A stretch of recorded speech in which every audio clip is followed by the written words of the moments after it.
Will County Land Use Development Committee meeting to order. We could have roll call, please.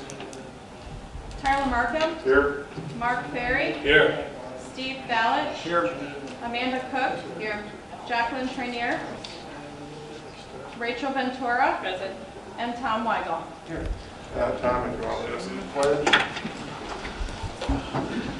I pledge allegiance to the flag of the United States of America and to the republic for which it stands, one nation, under God, indivisible, with liberty and justice for all.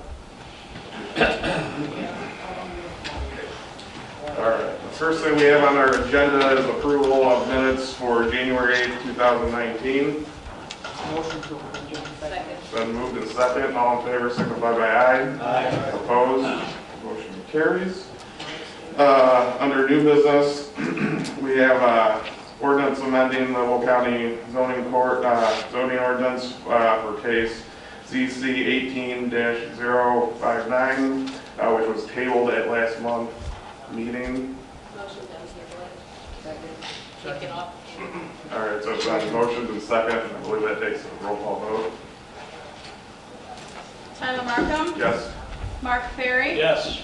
Steve Ballett. Yes. Amanda Cook. Yes. Jacqueline Trainier. Rachel Ventura. Yes. And Tom Weigel. Yes. Then I'd like to make a motion to table this. They are waiting for the agritourism liquor license that we are just going to be discussing. Can't hear. Turn on your microphone. Yeah, and Yes, I am requesting a motion to table this again because they are waiting for the liquor license for agritourism that we are potentially going to discuss and create in the next month or so. So they're willing to wait until that has been created before they apply for their liquor license. Second. It's been moved and seconded. Roll call, please. Tyler Markham. Yes. Mark Ferry. Yes. Steve Ballett. Yes. Amanda Cook. Yes. Rachel Ventura. Yes. And Tom Weigel. Yes. That's been tabled for next month. Number 2 on the agenda is ordinance amending for zoning case ZC 18-082, which is Lenny's Food and Fuel on Harlem Avenue, LLC. It sounds like there's been a lot of discussion in executive committee about us getting our special use permit and liquor license procedure in order. So I don't know if anybody has. I'd like to move to, Push your button. I'd like to untable this. Table. It's not on the table. It's not on the table. Yeah. Did you table this one at last month too? Okay, so it would be. So we have a motion to remove from the table and a second. Roll call. Tyler Markham. Yes. Mark Ferry. Yes. Steve Ballett. Yes. Amanda Cook. Yes. Rachel Ventura. Yes. Tom Weigel. Yes. Now I'd like to move to place on the table waiting for that special use to be for the, liquor license procedure. Second. Okay, so moved and second. We have a comment by John. I'd like to request that we have a special resolution that comes to our committee at the same time to approve the liquor license and the special use permit at our same meeting, so that we don't have this problem of delaying these things. You know, if we're going to be approving the special use permit, there's no reason why we can't approve the liquor license. It has to go to the full board anyway after it leaves here. So the full board would have the final say on the liquor license and the special use permit, rather than have it at 2 different committees. Now, one committee, say it's that the executive may approve it and we approve of the special use permit, you're gonna have a conflict there. So I think if they both come to the same committee, we'll get an answer from that committee, whether it's right or wrong. The county board can always overturn it or approve it if we disapprove it. So I make that recommendation. And we're going to discuss the procedures and everything for that. So it's been moved to table and it's been seconded, so we'll do a roll call. Tyler Markham. Yes. Mark Ferry. Yes. Steve Ballett. Yes. Amanda Cook. Yes. Rachel Ventura. Yes. And Tom Weigel. Yes. All right, that's been tabled for next month.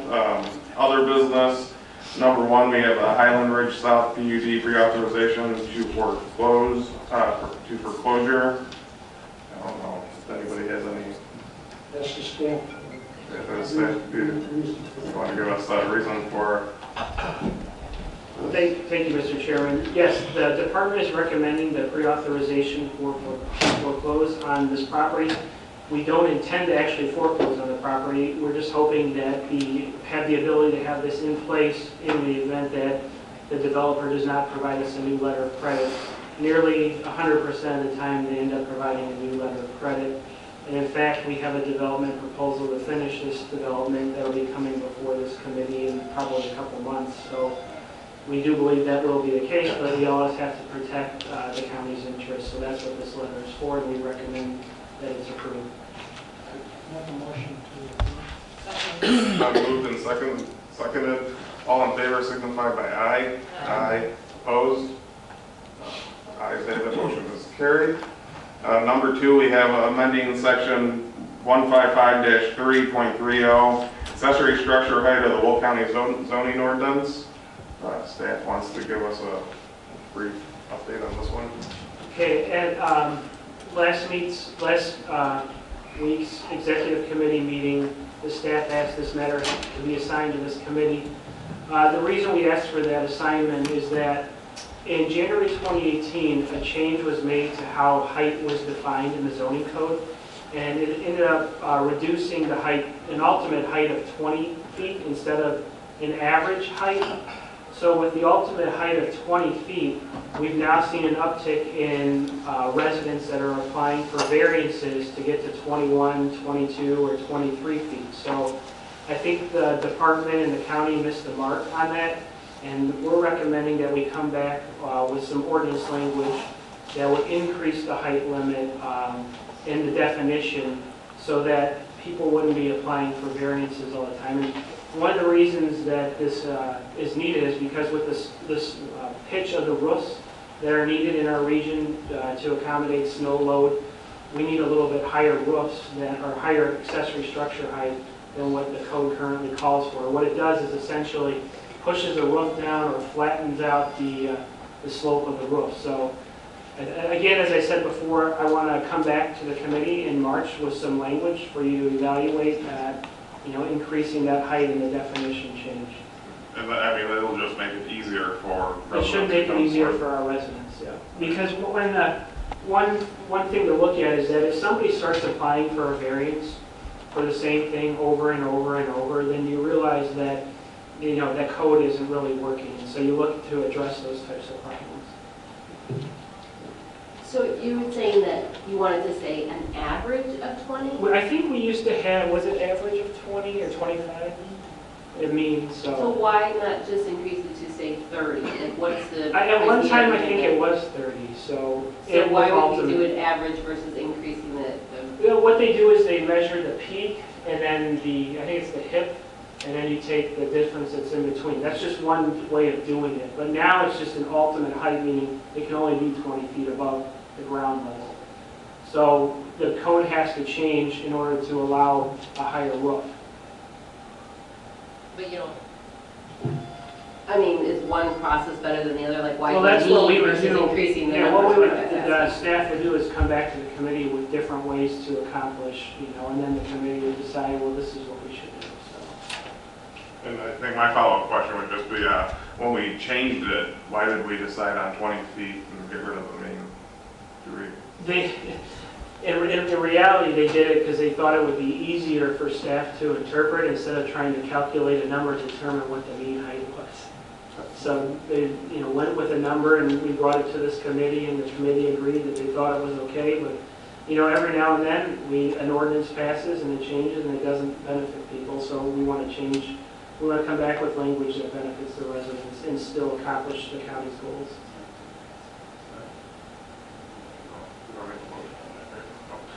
So next month, you'll bring language forward and we'll have that on the agenda. That's for correct. next month. All right, so then number 3 is amending sections 15-16.40 for special use permits. The Will County zoning ordinance. You want to give us an update on this one? So this is another matter that the department has to have assigned at last week's meeting. This came up after a couple of board members had mentioned, is there a different way to deal with the solar farm special use permits? And what we want to do is come back with some draft language for the committee to look at to determine how we are going to handle special use permits in general, or are we just going to handle special use permits for solar farms a certain way? But we know that the 1-year period and 1-year extension is not working for that type of use. Now, obviously we'll have to have a legal review to determine, what can we do, what are we limited by? Does the Illinois compiled statutes restrict to certain lengths of period for extension? So we'll have to look at all of that. But I do know other states, I did do a quick look, do have longer periods in certain cases. So we'll just have to see what the state of Illinois compiled statutes allows in that case, and we'll bring forward language to address that. Now, I guess what I say is, does the committee want to look at all special use permits or just solar facilities? I think solar farms are a unique situation because they're subject to having lottery from the state. I think we could hang our hat on that and say, this is why this is an exception, and say double the time period to say 2 years rather than 1 year. That would give them actually 4 years if they extended it. So hopefully by that time they should get all this in order. So that's what I would recommend. I mean, I tend to agree with Tom that since it's a unique situation and they have to depend on the state for their lottery, that we stick with solar farms. Okay, so staff will come back with language that addresses solar farms, and then we'll make sure that the state's attorney's office reviews it and make sure that it's in compliance with any state laws. Obviously, the lawyers look at everything.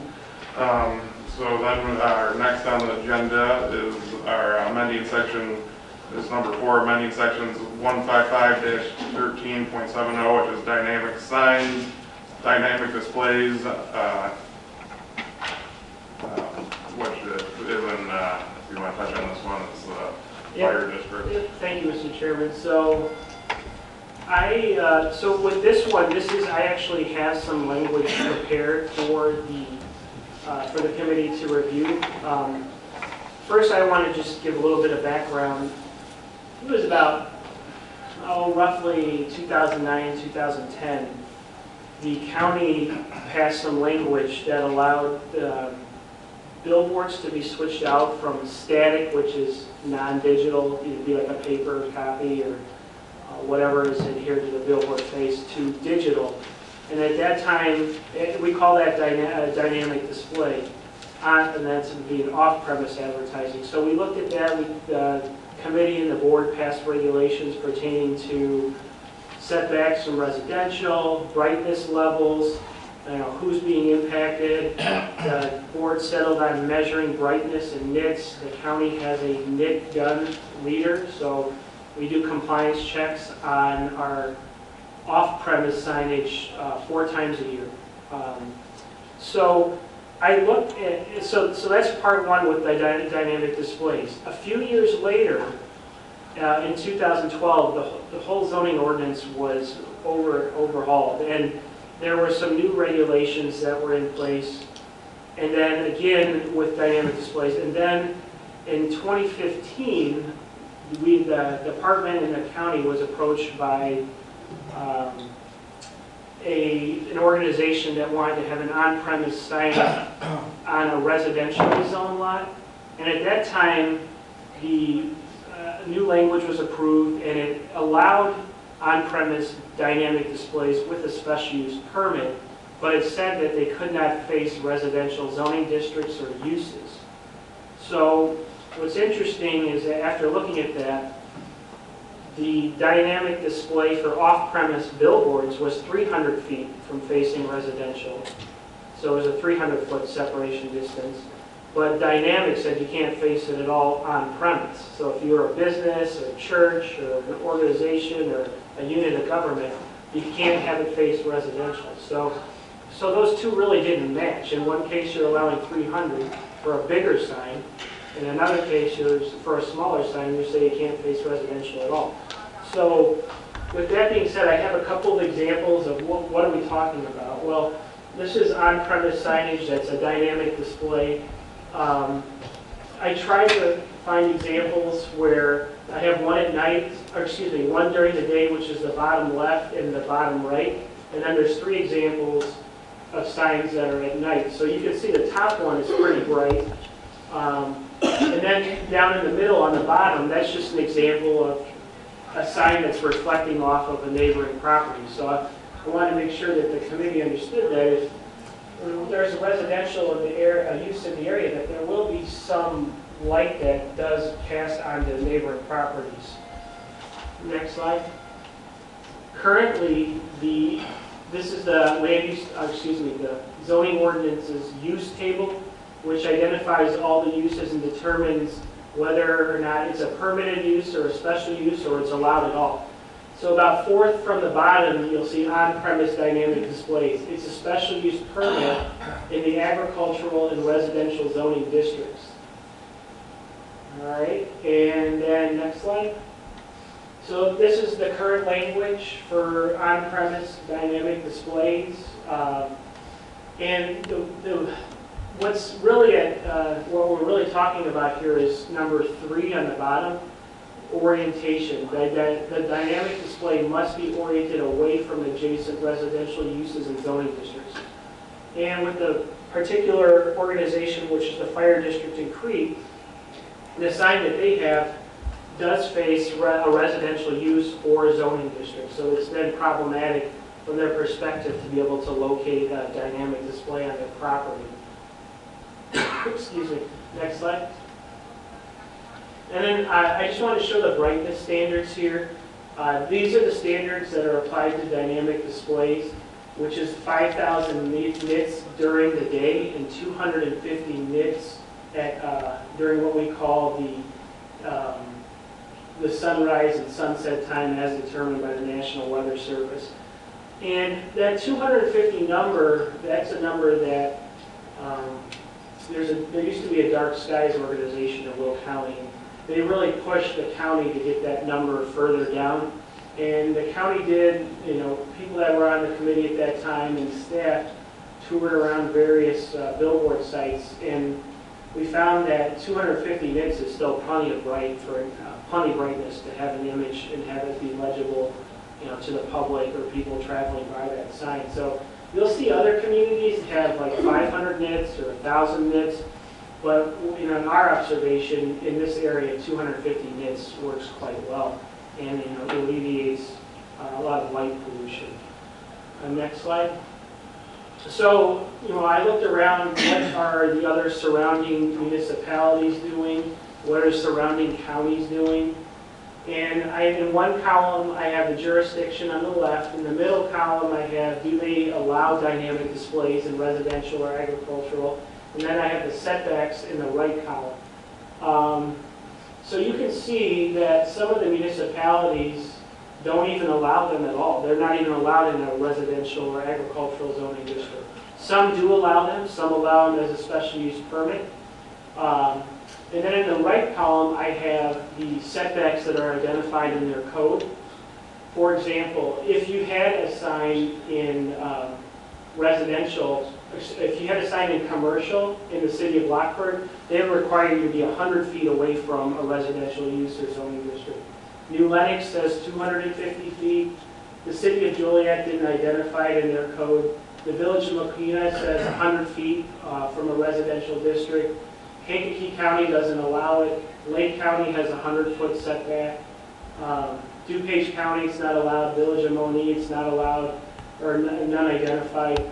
The Village of Crete has an interesting way of dealing with it. They say that the lights must be dim between 11 p.m. and 6 a.m.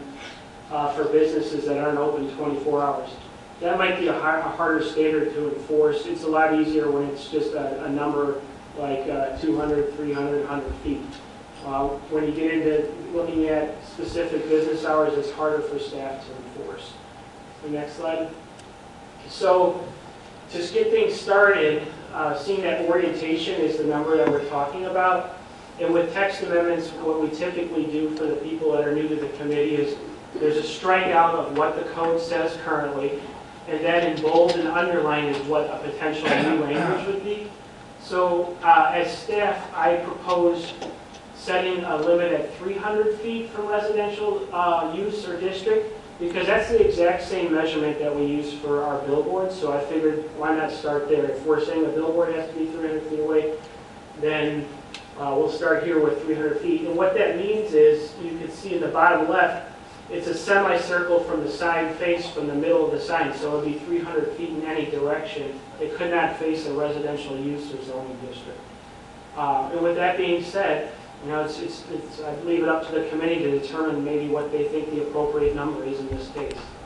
And I'd be happy to answer any questions.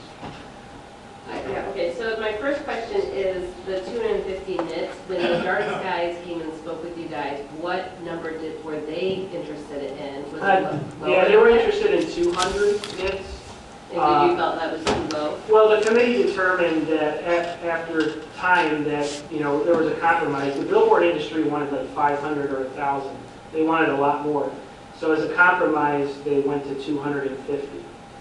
And, you know, our sign, can you see a sign at 250 nits? Usually the brightest color on the sign is the white color. And, you know, what I have observed is typically that was right around 200, a little bit less or a little bit more. And it was still plenty legible at that point, so. Okay, and then the 300, so you said that it can't face the residence, but it could as long as it's 300 feet away? It's by rewriting it this way? Yes, It could yes. face the residence. It as long can, as in 300 this case, it could face a residence, but it would have to be 300 feet away. And then there would, in any sort of number that's quantitative, there's the ability for the person to ask for a variance to the number that they feel would be appropriate. If the committee, or in this case it would be the plan commission, but let's just say if the committee went, the board went with 300 feet and there was a sign that was 200 feet, then the plan commission could look at that case, somebody could ask for a variance and say, you know, in this case I think 200 feet is okay from residential zoning. And if we made this a special use permit, then anytime somebody wanted to come and get, even if it was 300 feet away, they would have to come and still get the permit, the special use permit first. So in this case, the special use permit is still required when you're in an agricultural or residential zoning district. If you're in commercial zoning, all you have to do is meet this setback. Thank you.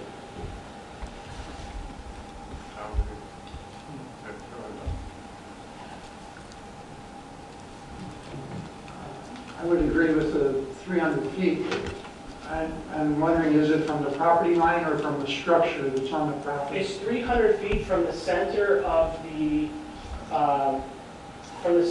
sign. So it says, shall not be located within 300 feet of a residential zoning district or residential use as measured in the semicircular arc of the 300-foot radius as measured from the dynamic display sign face. This 300-foot radius shall be measured from the midpoint length of the display. So basically, from the middle of the sign display to 300 feet around, wherever that sign is facing, it doesn't have to be within a residential zoning district or use. It's the edge of the property line, then. It's not the structure.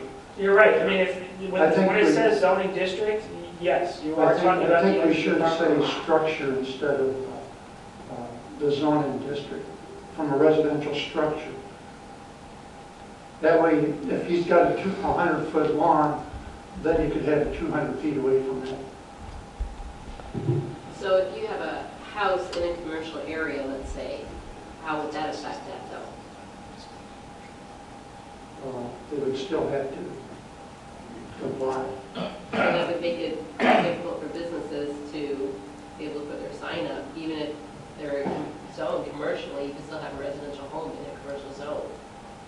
I have Steve on board, say something. And when you're saying 300 feet, that's a football field, right? Unless I'm doing the wrong math. So I know in my district, there's billboards on 159th Street that are within that 300, football field from houses.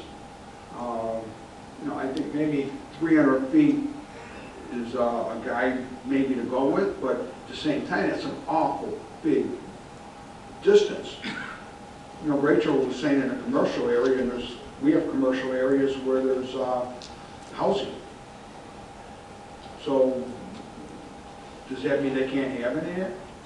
It would mean that whether you're in a commercial or agricultural or residential zoning district, if you had a dynamic display, it couldn't be within 300 feet of that district.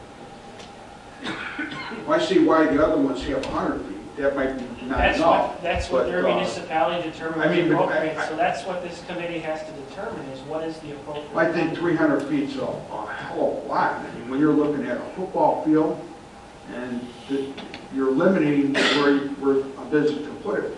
Now, the fire department, I'm sure that I don't know about Crete, but I know our fire departments have homes between, less than a football field away. So if that's the case, they can't have the sign. So I think it's kind of overbearing, when you limit it to 300 feet. Or are you saying do 300 feet and then they have to go for a variance? Well, the number that I prepared, Board Member Balish, was 300 feet because that's what the county board decided was appropriate for a billboard. So it's up to this committee to I wasn't determine around what the in the appropriate days. number is. You had Kathleen Konecki on the board, and Ron Sabara, and Jim Black. All right, Lori and then Jim. And thanks for letting me speak, Tyler. I don't know if I'm on or not. Yep, there we go. I only want to speak to the fact that this is my township that we are talking about. I'm not sure exactly how many special use permits we get coming through per year for these types of signs. So that would be one question. But the other thing is all of this was based on one area of the county when all this came through. Where we are asking out in Crete Township to have this place is in a rural area. Yes, there is a large subdivision to the east. The Fire Protection District's building already has a sign there. The lots in those subdivisions are huge. And in order to get to the end of their property line, you'd have to walk out of their house and walk several hundred feet to even get to it. We need these out here. This is a very rural area. My area, because we primarily are police, emergency services, is what primarily covers Crete Township. There's 82 miles of township land that these guys have to cover, along with Stager Estates, which is part of the township. And they also have to cover a portion of Exchange and Route 394. We depend on them being able to recruit people and to notify people if there's any issues going on. I feel that this needs to be written on a case-by-case basis. That is just my opinion, but this is a totally different circumstance. We need this sign. A sign is already there, and this will help recruit as well as notify any of the residents of any emergencies going on. Jim? Yeah, I just wanted to mention that this whole sign ordinance came out of the billboard industry wanting to put up these dynamic signs. And so, and by the way, Steve, your district was the one that tried most, and they wanted 300 feet. So we really, most of those negotiations were really about the large billboard signs and how we will allow them, how close they can be, what the nits were going to be. I don't recollect, Brian, us really deeply getting into smaller signs about residential areas. Maybe we did, No, you're right, Board Member Eustace. It was not as great of a discussion because it was wrapped into the 2012 ordinance update overall. So it didn't get the attention that Bill was. That was right. So I'm very reluctant, well, number one, as the state's attorney's office, make sure that we have different standards for maybe different size signs. But we were primarily looking at large signs, billboards, when we did this ordinance. When you look at governmental agencies and, like a fire department, is that different? Could be. There's all kinds of dynamic signs. I mean, it could just be a big billboard you see that flash a lot of light and change copy and so forth, or is it just something that scrolls across? They're all a form of a dynamic sign. So, you might specifically want to look at dynamic signs within a certain distance of residential. Me personally, I think 300 feet, especially for billboards, is a pretty good standard. I would not touch that. But I'm not so sure that 300 feet is not a good standard for in residential areas. I don't know if exceptions can be made for like fire departments or municipalities and so forth. I just wanted to give you a little background. Most of this ordinance was based on the big billboards. So maybe there is room within a residential area. Because there's other things perhaps you can do. You can say, after midnight, from midnight till 6 in the morning, you'll shut it off or whatever. I mean, it doesn't have to go 24 hours a day. So I think there's more wiggle room within the residential zoning districts and what you might be able to do with signs, including limiting the signs. And when I go back to the nits, you say, well, maybe we're going to go to 150 nits on residential areas or something. So, you have options. But that's what I asked if you really take a look at it. Thanks. I do think that 300 feet might be a little prohibitive. I see where you came up with the number from the billboards. Just like Jim was saying, maybe we could consider a ratio based on the size of the sign to the number of feet. So if it's a larger sign, it has to be farther away. If it's a smaller sign, it can be a little bit closer. I do like the idea that Tom mentioned, looking to the actual building instead of the edge of the property, because as Lori mentioned, some of these homes are hundreds of feet inside of their property line. So it might be worthwhile to look at doing a ratio of the sign size and then also looking at to the edge of the building or the home structure, I guess, in the residential area. I wouldn't really worry about garage, to the dwelling itself versus just to the property line.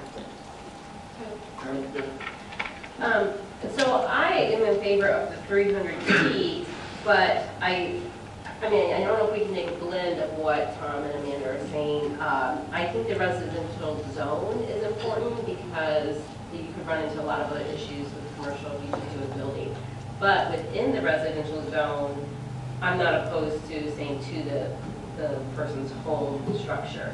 So I don't know if that's possible to blend those two, saying it has to be the residential zone, and then within that 300 feet to the property's home structure.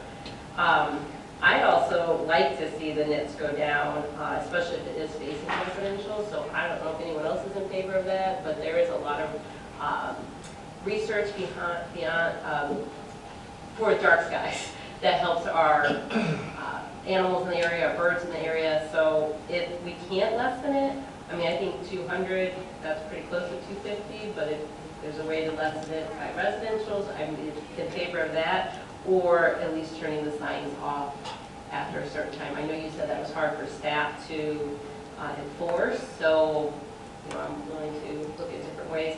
The other thing is, Lori's not here, but how far is that current sign from residents' building right now? Does anyone have that number? If somebody here from the fire protection. Right. To the west, it's a quarter of a mile, approximately, to the residents. And to the east, it is residential, but the only way you can see the sign is if you are truly on the roadway or the, Right. Is it more than 300 feet then? yes. Hard to know. It's hard to know. I mean, it's quite a distance. Judy? Yeah, so of course that's my district too. And so where it's located there, it's probably possibly within 300 feet if you go to the edge of it. But like Lori had stated, there's fencing, there's trees, there's all this stuff before the homes are there. And the home, that section is sort of like a cul-de-sac right there, so they're at the far point into the road in their subdivision. So there's quite a bit of distance then from there. So this is a unique thing, and one thing that I always have been cautious about is a lot of times, a lot of the rules that are in place have generated from a particular person making a comment, which is why we do special use, which is why we do that to say, well, this situation is okay because of the dynamics of this particular location versus others. So I think this location is so different from other situations that might apply. Yeah, what Jim said made sense, because the big giant signs, that is the billboard things, I can see that being 300 feet. We have a dynamic sign up probably about 4 years now at Lockport High School. And it certainly ain't a football field away from the houses. And nobody seems to be complaining about it, because I would have heard it. You know, pardon me?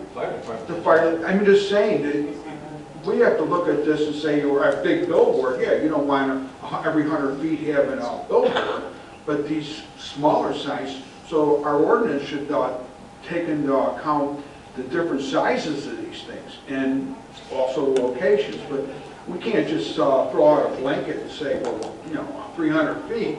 Well, all right, then what about all the signs that are up there? You're going to have everybody using the Constitution saying that they have to have it because equal protection under the law. And the lawyers will win every time. So, you know, I think that we should revisit the whole thing and break it down.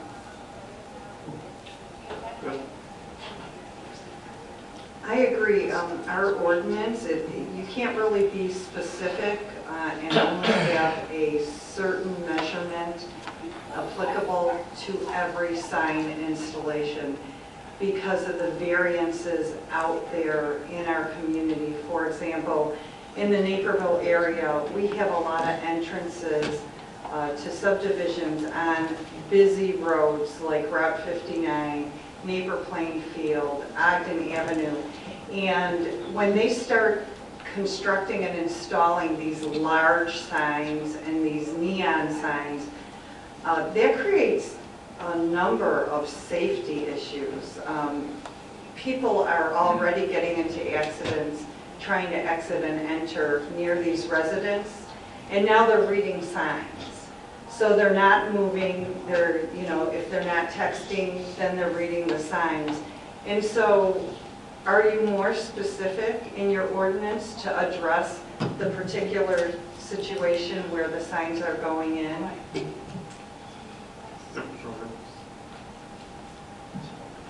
Yes, I just have a recommendation for the committee. First is, you know, whether or not the committee is going to try to, you know, the desires to address the entire on-premise zoning ordinance requirements as a whole, or if it intends to leave it as is with the special use permit being required as it is currently. Because if the committee desires to leave it as a special use permit, my recommendation would be to address the issue that appears to be at hand right now, is just the orientation towards a residential use or residential district. But keep in mind too that we're doing this countywide. And this is not just put into the particular fire district. I mean, you're looking, it's going to have an effect on the entire county. So the intent would be to leave it as a special use permit. And to keep it simple would be just to apply particular separation distance. And if there's a need to deviate from that, the petitioner would just apply for a variance concurrently with the special use permit, and then it would all be addressed. And then we're not getting into different zoning districts or, different areas of the county geographically or rural versus suburban. It's a very simple process, and it's addressed in one process. You get a special use permit, if you need to deviate from the ordinance, you get the variance through the commission for the separation distance. So if that's the desire of the committee, then it just gets down to what distance do you want for a separation distance, okay? But the committee's desire today is, no, we want to look at the entire on-premise code requirements. But then perhaps what we need to do is come back from what we've heard today with a couple of different options and recommendations for you. Yeah, I'd like to see some of the chances of lowering the nits. I have no issue with the 300, so if that's what everyone else wants to vote on, but I'd like you guys to come back with some more yard sign options for the whole county. But if you want to separate the two, I'm okay with that too. I'm just recommending try to keep it. Hold on. Yeah, I'm just trying to, from the community's perspective, and for the constituency, just trying to keep it simple. Allowing options that in the public process that you currently have. I mean, it's the committee's discretion. We'll do what the committee desires us to on language. Yeah, and which I tend to lean towards keeping it simple, but. I mean, I think it would be simple if the committee wanted to change, instead of residential zoning district or use, just change it to residential structure. That's an easy thing. If that's what this committee feels as a whole, if they just want to make it away from the structure, that'd be an easy change to this definition right here that I've shown as changes. Then you have to determine, well, what's the right number? Is it 300 feet or is it a little bit less? But we certainly could change it to structure. Which I tend to agree with that statement, that I think it makes sense to keep it from the structure and to keep it as simple as possible, so we're...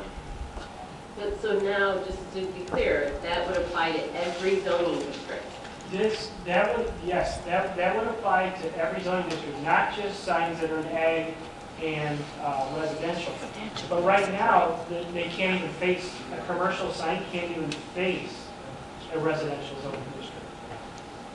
In today's code. All the signs that have come in today for digital signs, they're not even allowed to face it, period.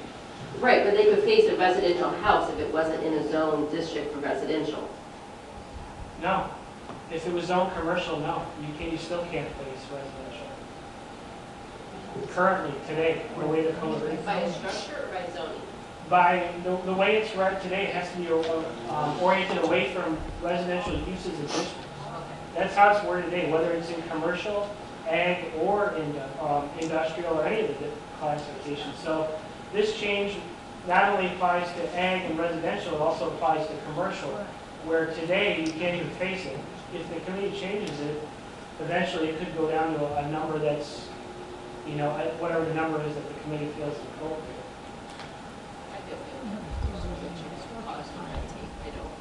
Brandon, you have something?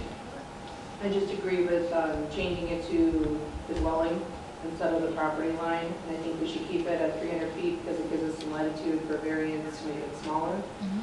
But if we make it too small, we can't go back to that. Yes, Steve? How many watts or how many nits, because I can't find it on Google, how many nits are in a watt? Like if you get a 25 watt bulb, that's a small bulb. it doesn't work that way. Nits is a candela per square meter. It's a measurement of brightness falling upon you. It's not that simple for methodology. How do you spell it? NITS, nits.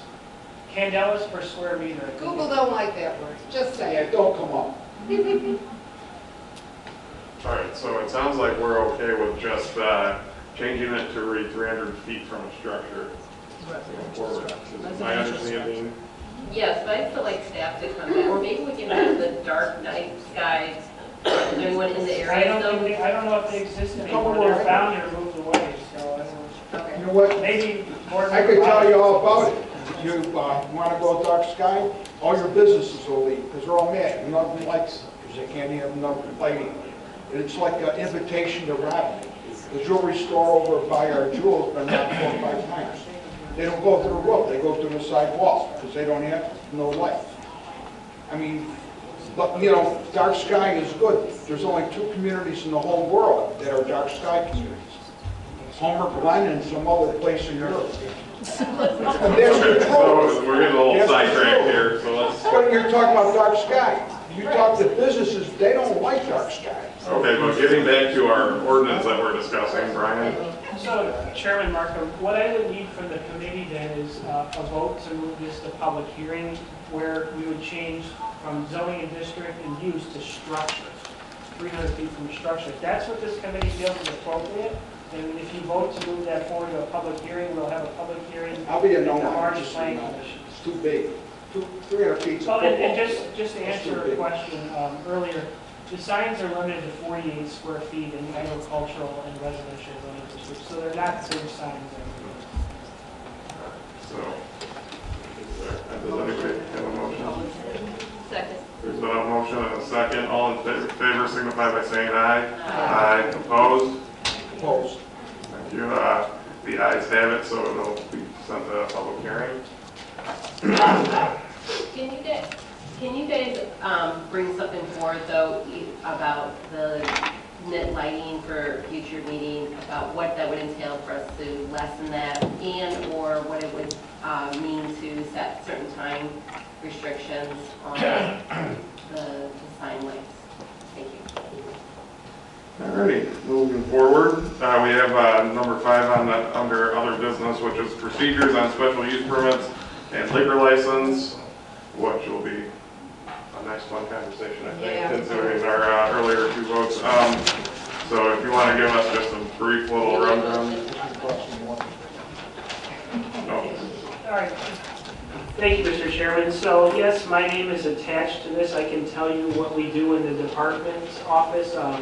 I think this assignment came from the board. They asked to have it signed. So in our office, well, first I'll start with the zoning code. The Will County zoning ordinance states that alcohol is a permitted use in certain districts with a special use permit, or in very limited circumstances, it's a permitted use without a special use permit. Country club is an example where it's permitted without a special use permit. Another one is like craft beer and wine and craft spirits tasting rooms. So that's permitted by right. They don't have to get a special use permit in order to do that. But all other cases, whether it's packaged liquor, ancillary liquor, whether it's a bar selling in a gas station or a retail outlet, it's a special use permit in those zoning districts. So what we started to do about maybe 1.5 years, 2 years ago, is that because the number of liquor licenses are automatically reduced, or the board votes to reduce them once somebody turns in their license for whatever reason, the number of licenses have been reduced. So there's no more license available in that classification. So we realized at the department that there's going to be a problem because you can still apply for the zoning for these uses, but there's no liquor licenses available. So we worked with the chief of staff at the time to come up with a procedure on how we were going to handle liquor licenses. And what the department had determined after working with the deputy liquor commissioner and the chief of staff in our office was that we would hold a pre-application meeting, and the board members from the district would be invited to that meeting. And at that point, potential people that were interested in selling alcohol were advised on all of the procedures that are necessary to obtain not only the special use permit, but also to change the liquor control ordinance to allow an additional license. So as time had passed, we never had anybody actually apply for that. So nobody actually applied for liquor during that period until recently. We took in 2 applications for the liquor. So now here we are at a point where the special use permits are what is needed to obtain alcohol, and we're looking at what changes are needed to the liquor control ordinance to allow these uses. And you know that's handled by the county board office currently. I mean that's what has been. That's how that was our understanding. The liquor control ordinance is under the county board's authority. Jim? If I could just make a couple quick comments. It's even more, a little bit more complex than that because to change the liquor ordinance, you have to go to a separate public hearing and to change the liquor ordinance. So I think it's probably easy enough as You can turn on your Tom. mic, sorry, Jim. Did everybody hear what I said up to this point? Yes. Okay. So as Tom stated earlier, I think having the processes come forward together as a license and the zoning, I don't know which comes first, the zoning or the liquor license, the liquor license first, the zoning, but there's also a public hearing involved to change the liquor ordinance, which we really haven't talked about, how that all fits in.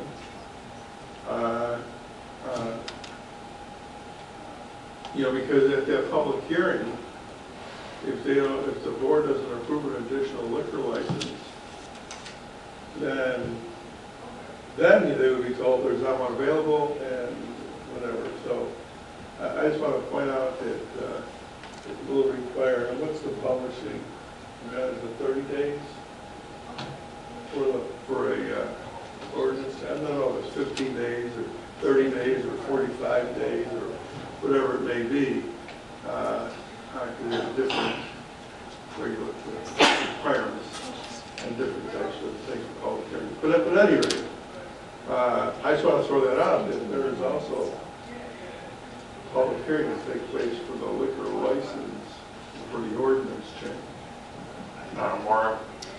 So I just want to speak a little bit to add on to what Janine said and Mr. Mustis. I think prior to sort of the new majority change, there may have been a way that it was being done, and we may have had some miscommunications as to whose responsibility it was to put it on the agenda. I did have a meeting with the land use department, went to a pre-application meeting, and we discussed how we could move forward.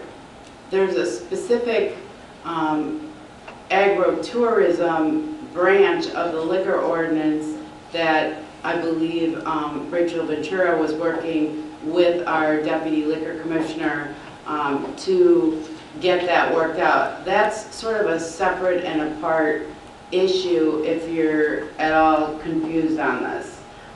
So, there's actually 3 steps, and correct me if I'm wrong, Janine, that you really need to go through for this to work properly. Step 1 is getting the land use application in, having the pre-meeting, and getting that zone variance. Step 2, which the intention is to have running along the same line, is that person needs to fill out an application to the county for the liquor license.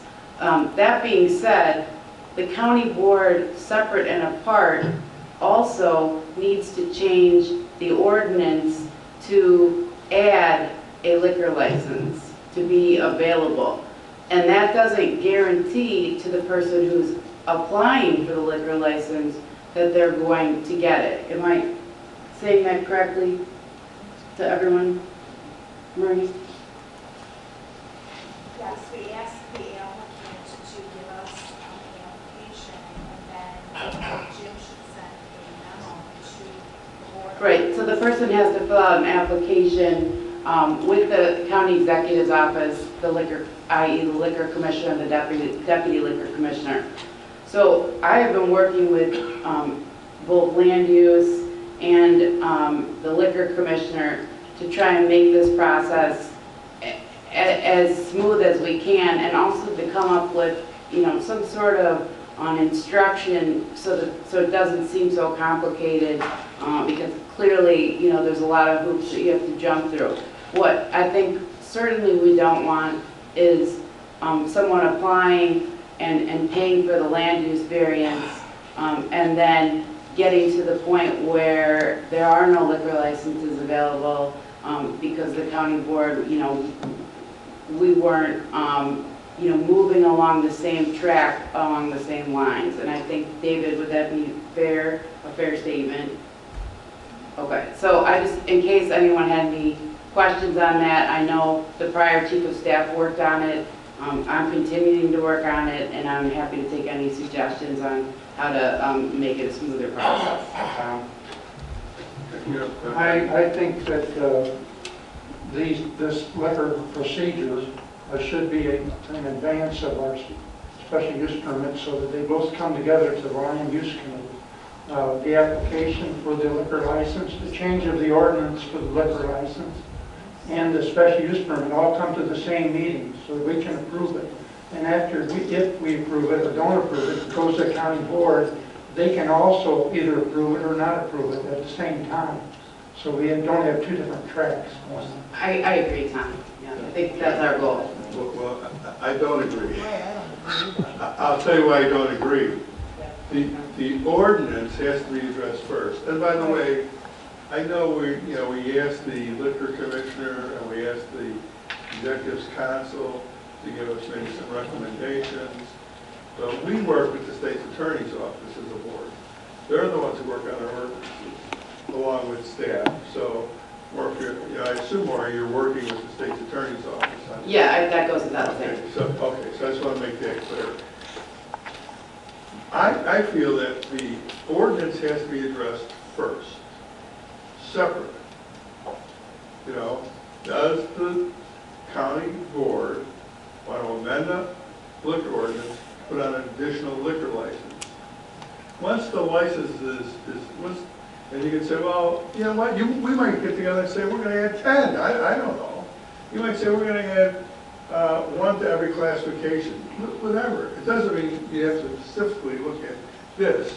There may be some other suggestions. In anticipation that you don't want to go back, maybe you have 2 in the works. In this case, you'd be addressing within the ordinance the 2 cases that are currently coming through the system. So, in my view, the ordinance has to be addressed first. You create the licenses. Then they would go side by side through the zoning ordinance. But I think the adding the licenses is a separate process. So they would go a month before. Oh, they could guys go the same month. Because you can do a public hearing at an executive committee. You don't have to have a board meeting. We can do it after a Forest Reserve District meeting. We can do it at this committee. So you have a lot of flexibility on addressing the ordinance. And we get the public hearings. And then you can move that to a vote. But anyways, that's how I think it's run. I am in agreement with Tom that I think that we should have them come together to the same committee. So if it's going to be land use, but I would then suggest that when they come through, the increase is the first item on the agenda, and then the special use.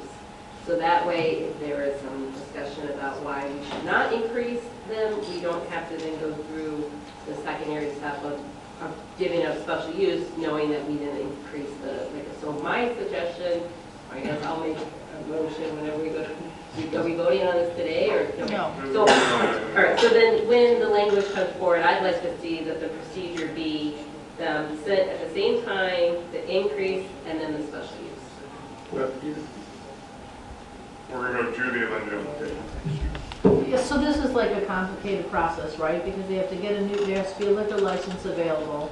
They have to apply for it, and then we as a board have to approve their special use to sell liquor, right?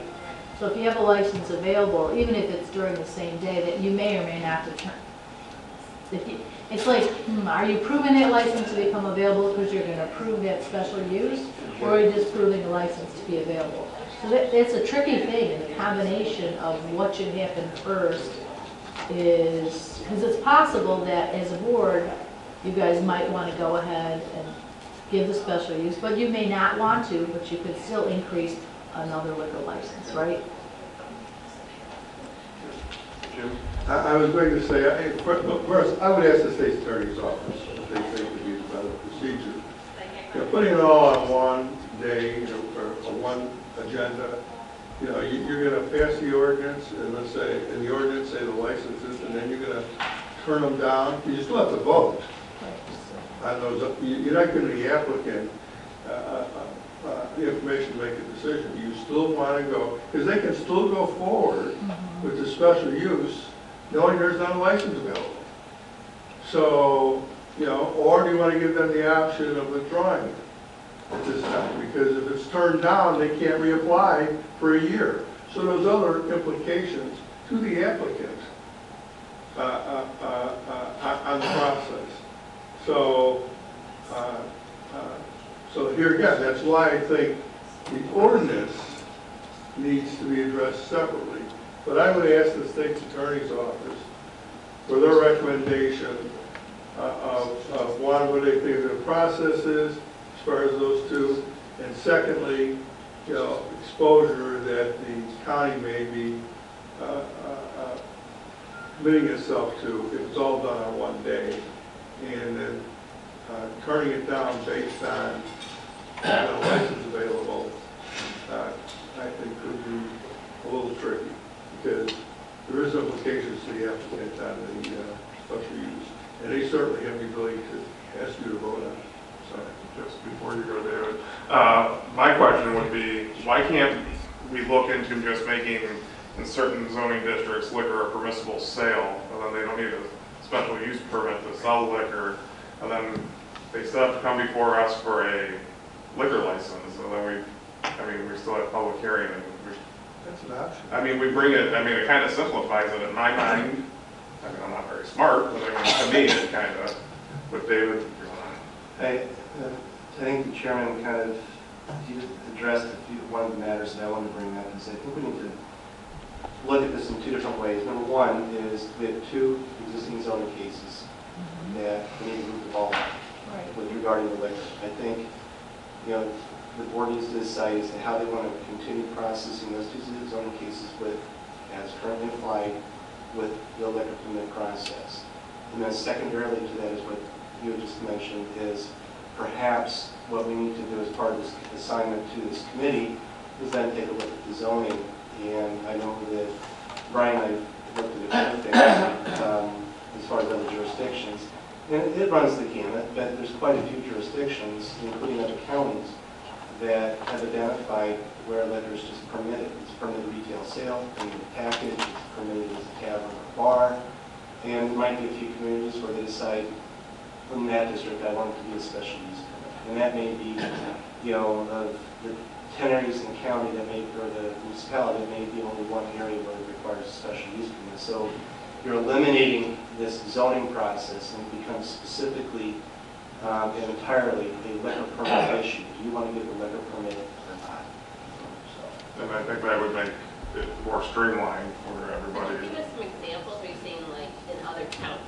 Can you give us examples where like in other counties they have, let's say, all commercial allows for liquor? Or is it by like zip code, or how is it designed? It's in other counties, it's by district. I think I looked at Lake, I looked at Kendall and King, and they all differ, but basically, there's only a couple of zoning districts where they allow, let's say, per capita, and it may just be a permitted use, or packaged liquor.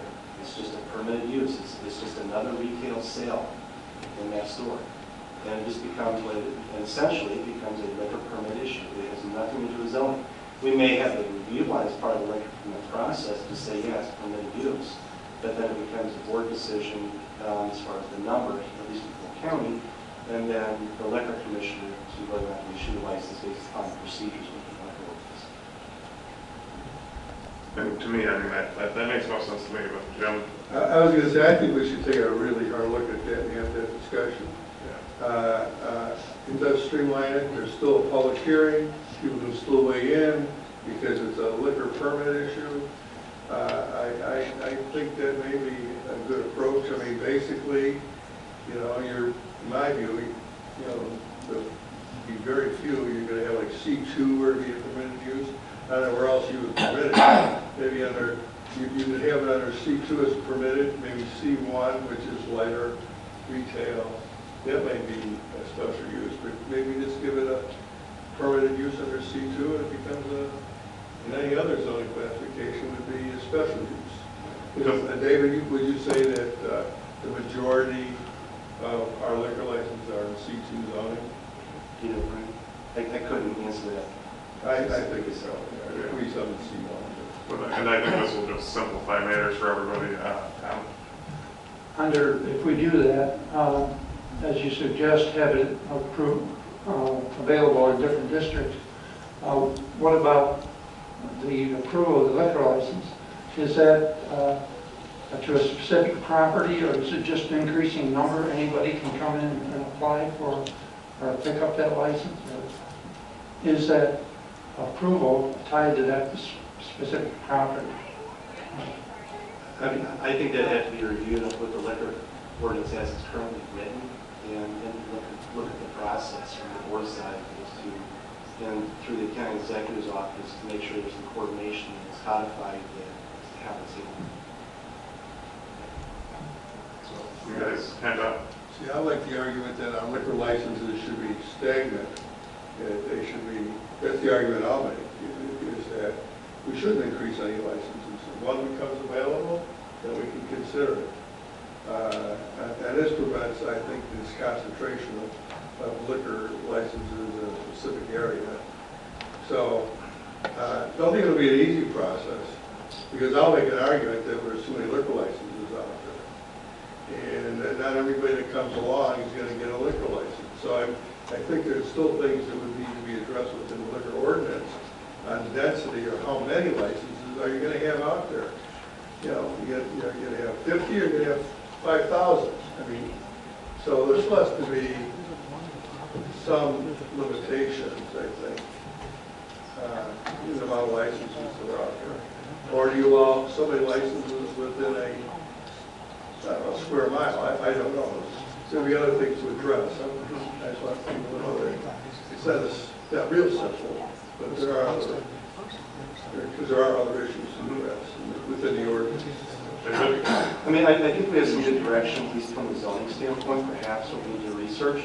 But I think for today, I really recommend focusing on those two existing zoning cases, and how, since this was assigned to the committee today, how are we going to move the ball on those two, get those two for the board for consideration, and make sure we have a defined path forward. Okay, I have a question about what you guys have talked about the permitted areas, and then I have an answer for you on that one. I spoke with Paul Siegel on the first case of these. He is willing to wait to see what we decide about the agritourism liquor license. Because that is the liquor license he would like to apply for. So currently that doesn't exist. So he is okay tabling this case, which is why we tabled that particular one.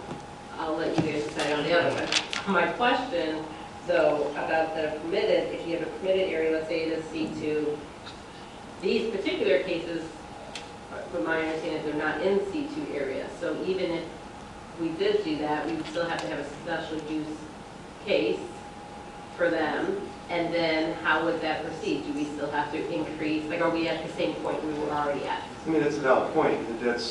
That would be part of the process. If there is zoning action required on liquor, yes, we would have to identify, whatever the board's desire is for coordinating the two processes. And I think that we'll touch base with the state's attorney to see how we can handle that more. So we basically still need to have a process. Yes. So I was suggesting, I think it's still worthwhile for us to look at increasing the number of liquor licenses first, at the same time then voting on the special use permit. Having that procedure down so that we can move forward with the cases as they become ready. So before we can do that, Rachel, weren't you working on some language with the liquor? Because an addition, we're adding from what I know, we're adding an additional classification that's going to be in agritourism. That's not necessarily for Siegel, but because we're seeing a lot of that pop up in Will County, and I believe the liquor commissioner believes that it is a good classification to add. And I think the state's attorney was working with for momentarily myself, but now Rachel, I believe, was working with the Liquor Commissioner Jim Harvey, or Deputy Liquor Commissioner Jim Harvey, to make that additional classification. I believe that is the classification that Siegel would fall in, so really no movement can be done until that language is solidified. Yes, for the first case, that is exactly what it is. Yeah. But for the second case, I was just on the first. okay, so for the second case, though, we do have, like, to David's point, we're trying to move that one forward. So, yes, although the first case is waiting for very different reasons, the second case is not. So we do still need a procedure to move forward on that one. Jim? You know, at executive committee, there was two suggestions. One was the agritourism, but also it was brought up to create a beer and wine license for those who may not want to have hard liquor. So I want to point out there was recommended two additional classifications. One was agritourism, one was beer and wine, and potentially that can affect both cases, by the way. So, you know, because under agritourism, are you going to have a beer and wine license? Or so I just wanted to point out that there's two, beer and wine and agritourism. JP?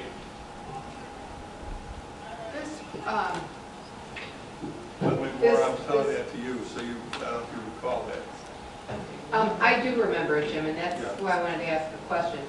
So this one is a special use permit for packaged liquor sales. So packaged liquor sales means like any kind of liquor, like you could buy them little sample bottles of vodka, or beer, or wine, or tequila, or whatever you're selling. We have one license. Oh, that's all we have right now? No, for retail sales. For retail sales, we only have one license right now, and it just says packaged You can sell liquor. anything. And so what you're suggesting, or what you suggested the other day, because I remember you mentioning it, somebody did. Somebody did. Yeah, that we do just beer and wine, and so we don't currently have that. Is that what I'm hearing? We have beer and wine like if it's in a bar, but not for package. But people may voluntarily do it, Jackie. Yes. Yeah, so they might say, I can sell all the liquor, but I choose just to do beer and wine. Gotcha. Okay, thank you.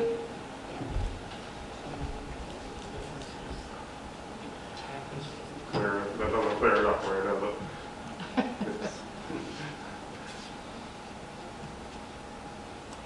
No, David? No?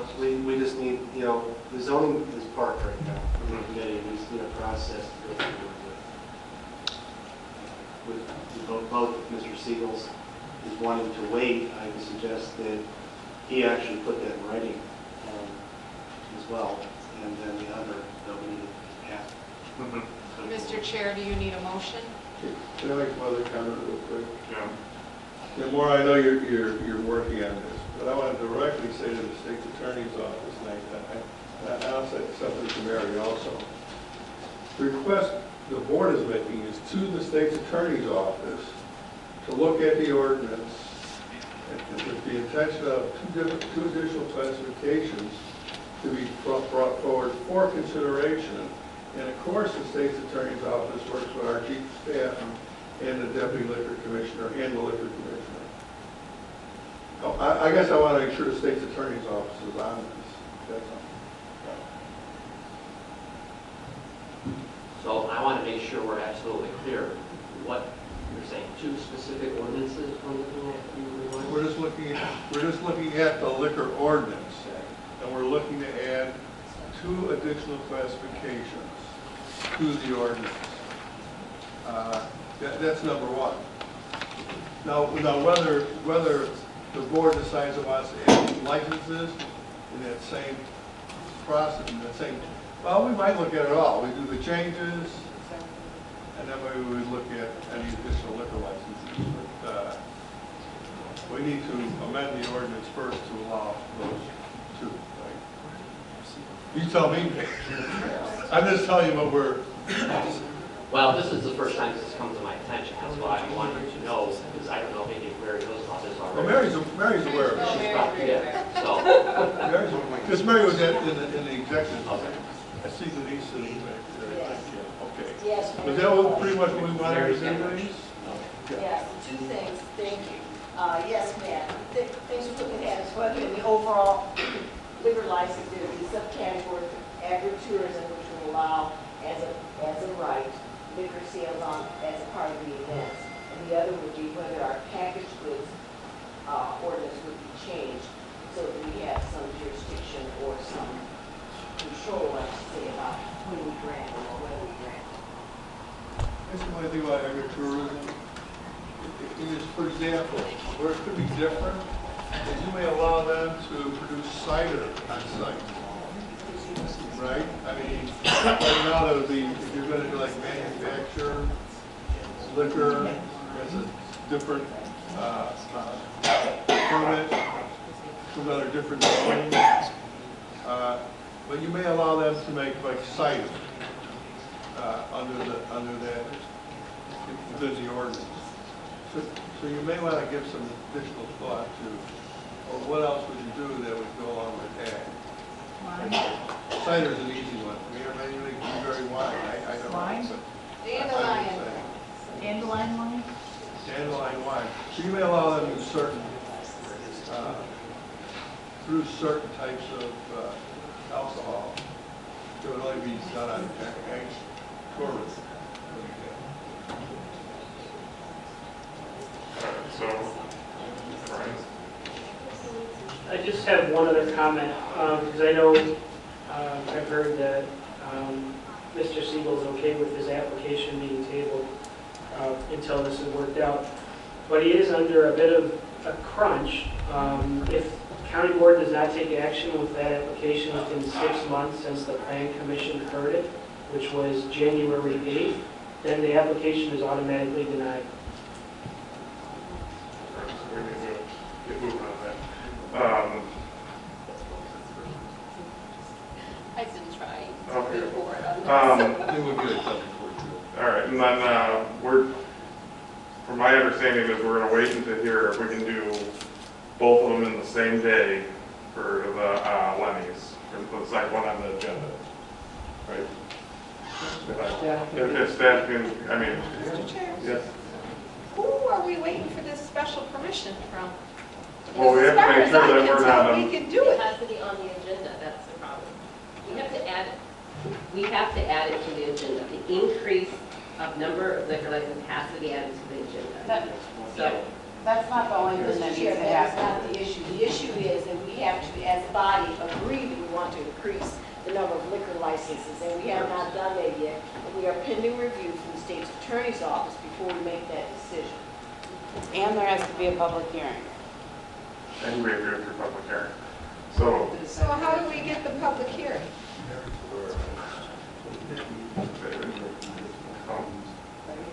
well, I mean, we have to make a motion to approve, so it has to be on the agenda.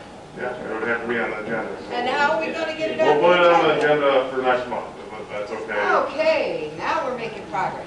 I motion to put it on the agenda for next month. I'm looking for a lawyer to tell me we're okay. Executive, by the way, the executive committee does the ordinance All right, so we have to send this to the executive committee, is it?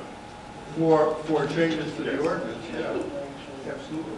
Is it a change in the Unless ordinance Denise, to for some increase the reason, liquor wants to- license? Yes. Yes. Yes. Okay, But it's all, we just keep talking in circles. but that doesn't mean so the county board needs, and with the state's attorney, as to Mr. Moses' point, needs to amend the ordinance to add an additional license. The board then needs to approve that as amended, correct? Yeah, well, and if we're going to add classifications, we can do that, I guess we can do it all at the same public hearing.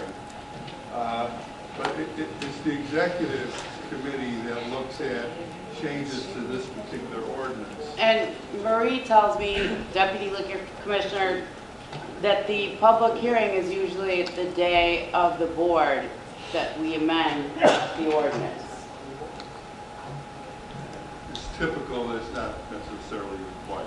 Either way, we gotta have a public hearing. This goes correct. back to what Tom and I were saying, is that we feel that one committee should first vote to have an increase in the ordinance and then to have the special use approved or disapproved at that meeting. Then at that point, it still needs to go forward to the county board. The rest of the county board can vote yea or nay, and we can have the public hearings, but this allows us to move the cases forward in a faster, more streamlined manner, right? Because if we, at the committee level, vote no to increase the ordinance, then there is no liquor license for the special use to be. So then we'll send it to executive. Yeah. No, Tom and I are saying that this should be done at the land use where the I mean, meeting for is done. this specific one. Okay, then we'll put it on. Yeah, because the executive committee can't make final action, is that correct? They can't? This is, No, and this liquor committee deals license with comes zoning, to they the don't deal with. executive. Yeah, liquor license go to executive committee. If we increase it, because we're changing the ordinance. That's what the speaker is telling us. And then you still have to come back here to have the special. What Yes. Tom and I were saying is not to have it go to two different committees, go to one committee, and then the entire board still has a chance to vote yes or Which is no. why, since they have to do it at executive, we will send it to executive. And then we. Then still it would have to be vote at for one the meeting, special- and then it would go to the full board. And No, you still have to vote for the special use. Tyler, it's my understanding that the executive committee would be the people that would vote on increasing the liquor license ordinance by one. That is what Marie Barnes is telling me, and who's done it before, and you can consult with David, who's also done it before, and Mr. Mostis, correct? Correct. Okay, so that's the body that needs to then send it to the full county board for a vote up or down, based on the land use, and perhaps David can correct me, is going to make a decision whether or not to approve the special use permit, and then that would then move it forward to executive with the liquor ordinance increase on it. But what we need from the state's attorney is the language of increasing the ordinance. We kind of got caught in a quagmire with the idea, which is a good idea, Tyler, that we would avoid, that we would have, but that may be an issue for another day. What we have here are the two cases that need to be addressed. We talked about Siegel. I spoke with Marie Barnes. If Siegel wants to wait, then David and Marie said it should be in writing that he's willing to wait on that. But as far as for the second land use committee case, Tyler, I believe you can vote it through to executive, and perhaps, I don't know, I'll have to talk to Matt and Mary as to whether, the language will be ready by then to increase the liquor licenses by one. Is that a fair assessment? Okay, Marie says that sounds correct. I know, I'm new though, so I'm just trying to sort it out. Tom, go ahead. If we approve the special use permit, it doesn't go to the executive committee, it goes to the full county board. You're saying send it to the executive committee? The increase, I apologize if I said, the increase of the liquor license. Well, we don't, okay, if you give us that language, then Right. we can do that. No, that would go straight to executive committee. It doesn't have to do with land use, the ordinance change. It's a county board ordinance that needs to change, which would go through executive committee. And they got to be on their agenda. Yes, land use is talking about the zoning variance. Yes. Then have the executive committee approve the increase in the license before it comes to land use. If that's what they want to do. I don't know. It's up to them, obviously. Mr. Chair, if I may. Madam Speaker. What we're offering for the executive committee is that we would bring the ordinance forward in executive to separate packaged goods from agritourism. Within packaged goods, then we would look at the density of licenses and where they are positioned, and the state's attorney will advise us whether or not we can rule on density of licenses, whether we grant or don't grant without a discrimination charge. Agritourism would be independent of that. Licensing would happen as a part of agritourism. For both of those, because their ordinances on liquor happen at executive committee. We have no problem putting those on the executive agenda if that is your desire. Which is, Oh, amen. that's what my desire was, but, Yeah. I mean, Yes. It's a necessity, well, it's yeah, not a well, desire. we get a Well, as has been license. stated, the variance is a separate thing that belongs here at land use that does not come forward. That's a separate piece, the way it is set up at this time. One more question. When you discuss this at executive, are you also going to talk about defining the difference between packaged goods, everything, and packaged goods, beer and wine? Beer and wine would be a discretion of the person who applies for the license. The license would be packaged goods. Whether the person chose to sell only a portion of that would be up to them. We would not break all those categories down. And the beer and wine will more likely happen under agritourism. A person who falls into that category may choose as a part of an event to serve only beer and wine. But that still would be their choice. There would be a license. We would not restrict it to that level. And then, Mr. State's Attorney, Because that's not our proposal. the beginning of this meeting, because I was in another committee meeting, and I understand we tabled the first two items. Can we put them back on the table? Not the first one, though. I mean, unless you want it in writing, but Paul was okay waiting for a specific. But the second Is it one- possible to do that in a meeting? Right now? Yep. Sure. Yep, you can do it. Okay, right now. Mr. Chair, Amanda? I would like to put item number 2 back on our agenda today. So motion to put item number 2, which is the ordinance for the monies, is there He seconded. second? It's been seconded. Roll call, Tyler Markham, yes. Mark Ferry, Yes. Steve Ballard, Yes. Amanda Cook, Yes. Jacqueline Trainier, Yes. Rachel Ventura, Yes. and Tom Weigel. Yes. Motion carries. Okay, now I have a question about this, because this talks specifically about the special use permit for packaged liquor sales. We cannot approve that because there is no license. So is there anything in here that we do have to approve in order for them to then go to executive to ask for the increase in the license? And that was clear as mud, I know. Yeah. I think for our earlier conversation, we decided that we would like to know if there's a liquor license available to grant a special use. We can't do that. They pretty much just told us that. Right, so we're actually waiting on executive. So- Is how I'm understanding it, but this is a discussion. Yes. Jackie just And asked, what can we do? What She can we do? I put it back on the agenda, put it back off the table so that we could talk about it. Yeah. What, if any, action can we do? Is there any action necessary other than just the liquor license? The special use is exclusively for packaged liquor sales. You can approve the special use, but that does not guarantee a liquor license. Right, and so I mean, I think we should just approve it and let the executive committee Okay. deal with the license. Well, is there a motion then? Motion to approve.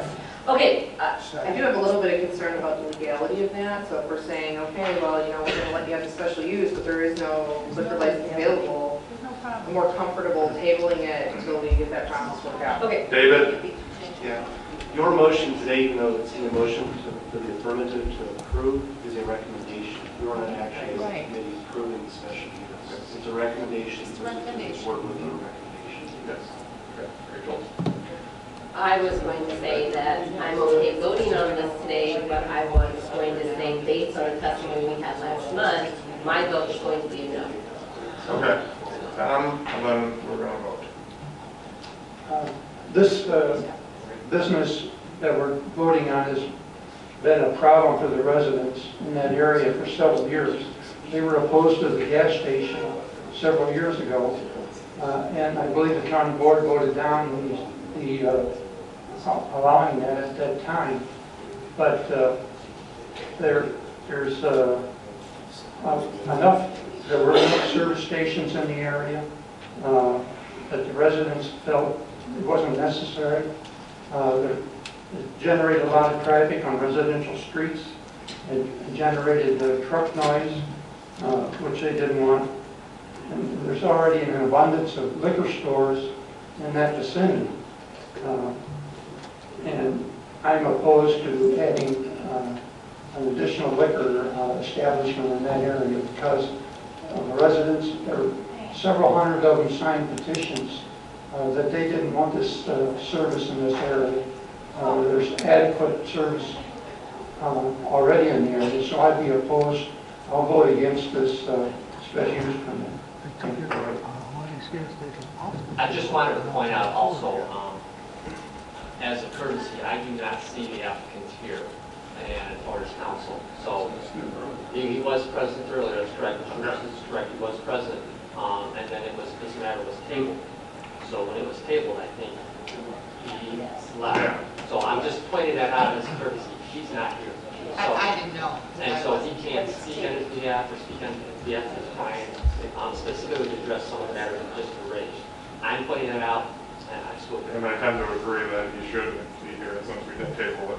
I also noticed one of the residents was here as well, and when we tabled it, everybody left, so that's what I was gonna speak up on.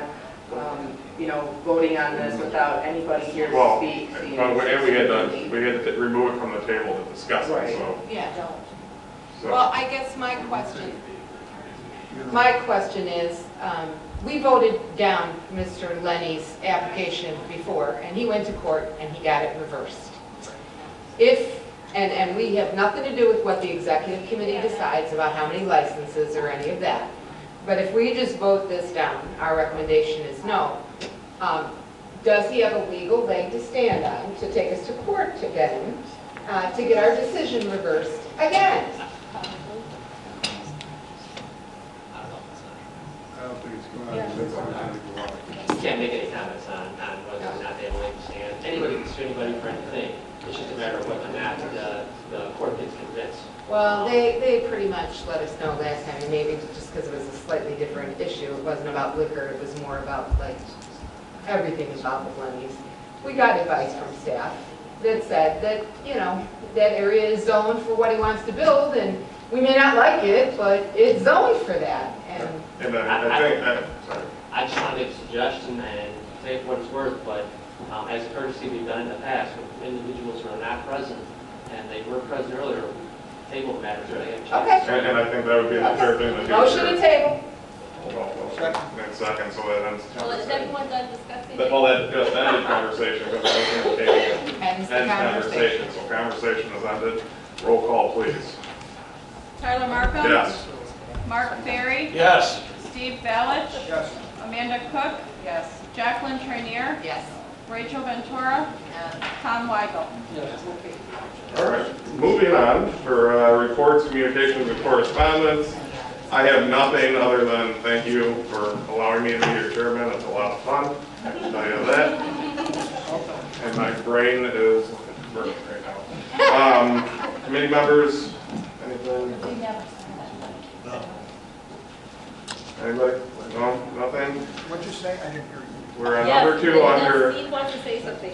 Okay, well, committee, we're under reports, communications, and correspondence, number 2, which is committee members of the Wolcott County Land Use Committee. So that would be yes. I brought this to everybody's attention. I started in August of 2017. There's two. Started this process in August of 2017.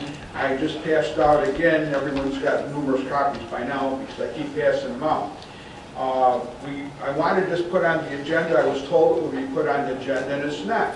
So therefore, I'm going to do one more month. If it's not on the agenda next month, I will stand up with the full county board and ask for a vote to have it put onto an agenda.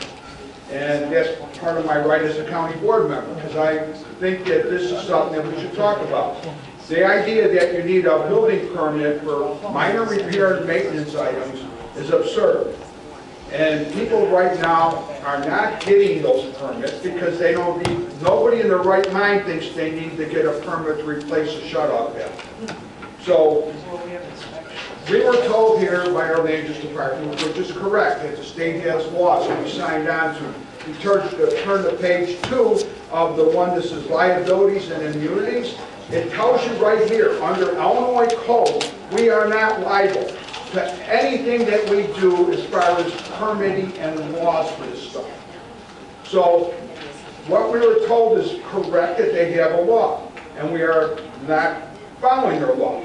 But as far as being sued, we are immune. I said it wrong.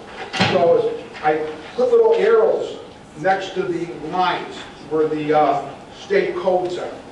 So we really need to have an honest discussion about what's going on with our permitting processes. Just like in the old days, you could get arrested for spitting on the sidewalk. Well, that's kind of what's going on with this. We have rules that nobody's following because they all think they're dumb, or they don't even know they're rules. We need to get them off the books. And there's no reason to have to get a permit for that. And I'll lay odds that people in this room replace the shut-off valve without getting a permit. Or they put a new toilet in and they didn't get a permit for the wax. Or if you got technical enough, you know the chain that you have in your toilet? Technically, you need to get a permit to change that because it's a movable part. So there's a lot of things wrong, and I intend on making this address. So everybody should have a say, and everybody will. Because like I said, if you don't go on the agenda in March, I will stand up at the full board meeting and ask for a vote to have it put on this agenda. Thank you. Thank you. Tom? I think the Land Use Committee addressed these items last year, and No, they didn't, Tom. Tom has the floor right now. Tom has the floor. we felt that all of these items, you know, some people do minor repairs, and the county doesn't go out and look at them, doesn't cause a problem. Ryan went through this extensively, and we reviewed this extensively. Now you're trying to rehash it. I don't think we need to spend a lot of time on this again, because it's minor things that people do every day, and they don't get fined for it. They go ahead and do it.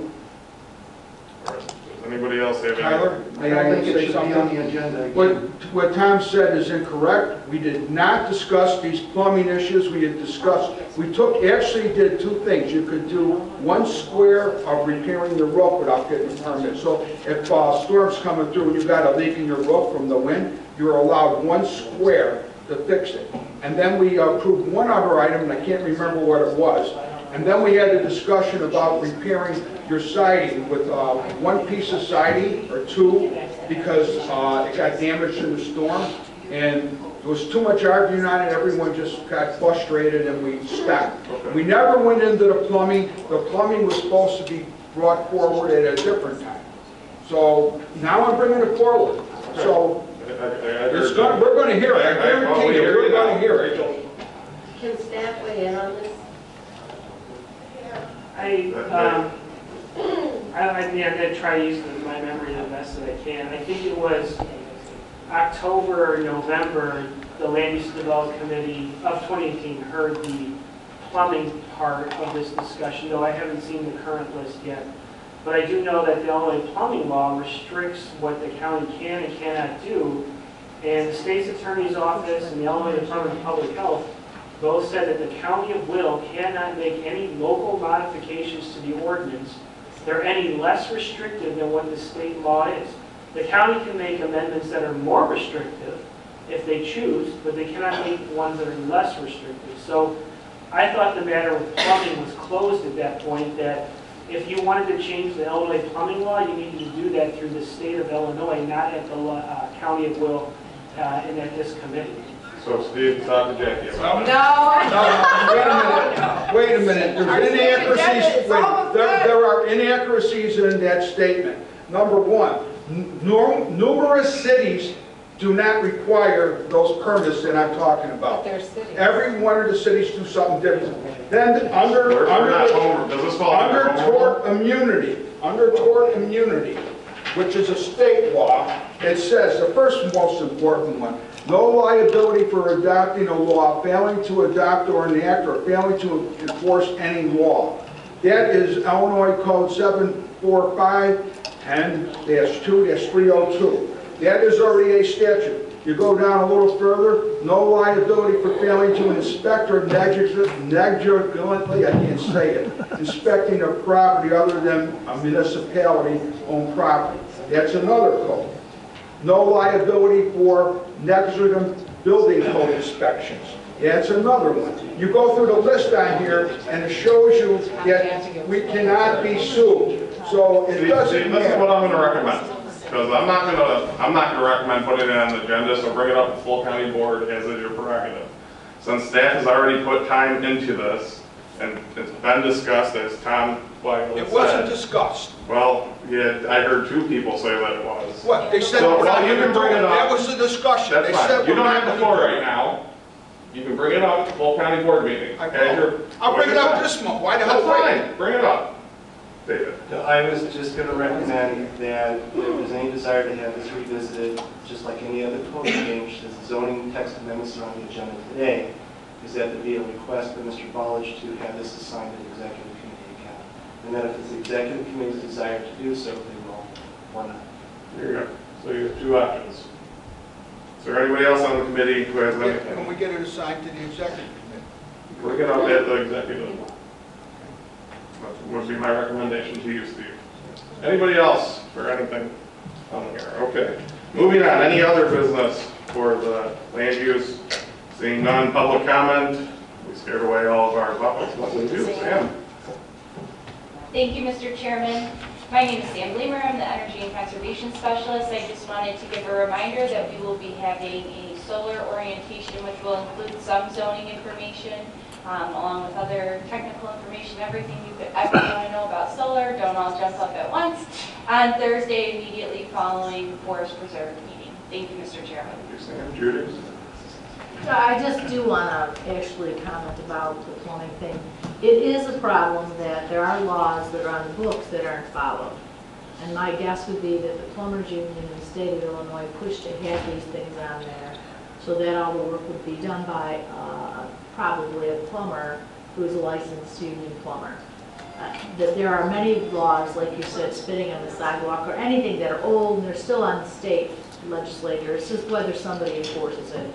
That would take a long time to go through all the legislation to determine what was put on the books in 1920, which doesn't exist today, or maybe something where we thought was inappropriate in the 1920s and it's acceptable today. That's a problem I don't think that you can fix that problem here. I don't know that you can. It's the way we operate, policies that we have, the policies that we tell our land use staff to, you're not going to go out and find somebody if they did change their spigot outside, things like that. Seems ridiculous. I'm sure everyone in the room, like you said, Steve, has done that, and we didn't get a permit, but that is just the lay of the land. Well, just so you know, the building trades said that they have no problem with this, and the Illinois Real Estate Association is in favor of it too. So it's not just me, there's other places. We have no need for, is there any other public comment? All right, we have no need for executive session. Is there a motion to adjourn? Motion. Is there a second? All in favor? Aye. Opposed? Next meeting. Thank you. Our next meeting is March 12th, 2019 in here.